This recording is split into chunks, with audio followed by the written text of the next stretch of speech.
बनी इजराइल के जमाने में एक किफल नामी शख्स रहता था। वह अपनी जिंदगी गुनाहों में गुजार चुका था। लोग उसे अजीब, बदकिरदार और फासिक समझते थे क्योंकि वह हर रात जना में मुब्तला रहता था। दुनिया की कोई बुराई ऐसी न थी जो उससे बची हो।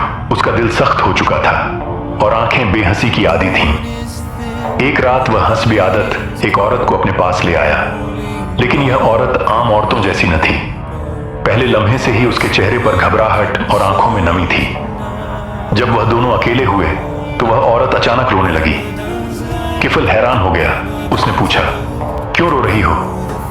वह सिसकियों के साथ बोली, मैं यह काम शौक से नहीं करती। मेरे घर में कई दिन से फाका है और बच्चे भूख से रो रहे हैं और मेरे पास कोई रास्ता नहीं था। मैं मजबूर होकर यहाँ आई हूँ। ये सुनकर किफल जैसे पत्थर से मोम बन गया। किफल के अंदर जैसे सब कुछ बदल गया।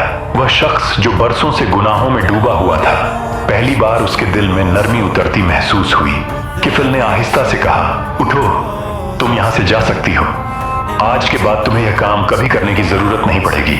उसने अपने पास रखा हुआ सारा माल उस औरत को दे दिया। पैसे तो थे ही, मगर असल चीज जो उसने दी वह इज्जत, वकार और आजादी थी। औरत हैरान, सोच में डूबी, दुआएं देती हुई वहां से चली गई। किफल देर तक अकेला बैठा सोचता रहा। उसी रात पहली बार उसके दिल में यह ख्याल आया, अगर अल्लाह चाहे तो शायद मुझे भी माफ कर दे। उसी सुकून भरे लम्हे में वह नींद ही में वफात पा गया। अगली सुबह लोगों ने हैरत से देखा कि किफल के दरवाजे पर लिखा हुआ था, अल्लाह ने किफल के सारे गुनाहों को माफ कर दिया है क्योंकि उसने एक मजबूर औरत की इज्जत बचाई और अखलास के साथ तौबा की। जाकर उसे गुस्ल दो, उसका जनाजा पढ़ो और उसे दफन कर दो।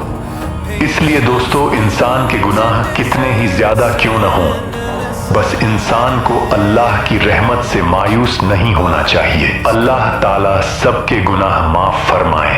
कमेंट में आमीन जरूर लिखें।